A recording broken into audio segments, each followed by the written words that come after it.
পাহৰি যাওঁ সেইজনী মাতৃক যিজনী মাতৃয়ে আমাক জ্বৰ হ'লে বুকুত সাৱটি ধৰি গাইছিল আমাৰে মইনা শুবৈ বাৰীতে বগৰী ৰুবৈ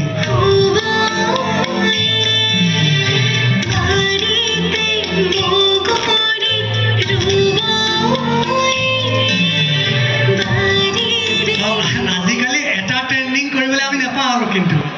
ডেড বডিটোৰ লগত ফটো এখন দিলোঁ মোৰ দেউতা 1 মিনিট আগত ঢুকাল RIP লাইকে নাই মোৰ মা মৰিছে লাইক মোৰ দেউতা মৰিছে লাইক আচ্ছা আপোনালোকে কওকচোন লাইক মানে জানো ভাল পোৱাটো নুবুজায় আমি তেতিয়াহ'লে কাৰোবাৰ মৃত্যুত কেনেকৈ লাইক কৰিব পাৰোঁ হে আমি কেনেকৈ পাহৰি যাওঁ সেইজনী মাতৃক যিজনী মাতৃয়ে এটা সময়ত নিজে বৰষুণত তিতি আমাক ছাতিৰ তলত লৈ নিজৰ চেঁচা চেঁচা আঙুলিৰে আমাৰ আঙুলিত ধৰি কৈছিল ভয় নকৰিবি শুন মই আছো চেঁচা চেঁচা আঙুলি দেহাটো নহয় তুমি গধূলি গোলাপত শুই থকা জননী আমি আধুনিক হ'ব লাগে আধুনিক হোৱাটো ভাল কিন্তু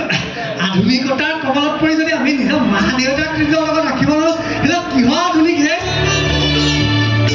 সব আগবাঢ়ি যাওক চীন দেশে নতুন নতুন প্ৰযুক্তি আৱিষ্কাৰ কৰক আমেৰিকা ৰাছিয়াই নতুন নতুন দেশ নিজৰ দখললৈ আনক কিন্তু আমি অসমীয়াকেইটাই নিজৰ পিতৃ মাতৃক নিজৰ লগতে ৰাখোঁ দিয়কচোন হাই ষ্টেণ্ডাৰ্ড আমাৰ বন্ধু চাৰ্কলে আমাক কেতিয়াবা হাঁহিব সিহঁতৰ বুঢ়া বুঢ়ী এতিয়াও লগতে থাকে হাঁহক এটলিষ্ট বেলেগ নহ'লে টকা পইচা নাথাকিলে এটা কথাকৈ গৰ্ব কৰিব পাৰিম যে জীৱনৰ শেষ সময়ছোৱালৈকে আই পিতাইক নিজৰ লগত ৰাখিছোঁ